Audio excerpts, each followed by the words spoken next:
আপনার wifi speed কি একদম স্লো, তাহলে এই একটা সেটিংস করে নিন, আপনার ওয়াইফাই স্পিড দ্বিগুণ বেড়ে যাবে। তো সেটিংসটা কিভাবে করবেন চলুন দেখে নেওয়া যাক।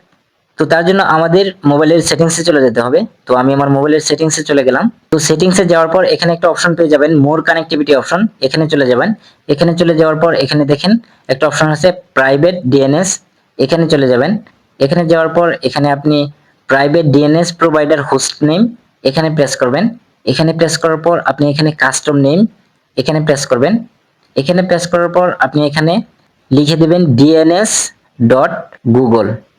তো এখানে আপনি dns.google এটা লিখে দিবেন, তারপর এখানে সেভ করে দিবেন। এই সেটিংসটা যদি আপনি করে রাখেন তাহলে ডিএনএস রেসপন্স ফাস্ট হয়, ওয়েবসাইট আর অ্যাপস অনেক দ্রুত লোড হয়। তো আপনারা আপনাদের মোবাইলে যদি মোর কানেক্টিভিটি অপশনটা না পান তাহলে আপনাদের এখানে নেটওয়ার্ক এন্ড ইন্টারনেট সেটিংস এরকম একটা অপশন থাকতে পারে, সেখানে গিয়ে কিন্তু আপনারা প্রাইভেট ডিএনএস অপশনটা পেয়ে যাবেন। আর তারপর যদি আপনারা না পান তাহলে এখানে সার্চ বার পাবেন, এখানে আপনাকে লিখতে হবে প্রাইভেট ডিএনএস। এখানে প্রাইভেট ডিএনএস লিখে সার্চ করবেন তাহলে কিন্তু প্রাইভেট ডিএনএস অপশনটা চলে আসবে। তারপর এখানে আপনারা কাস্টম নেম dns.google দিয়ে সেভ করে দিবেন।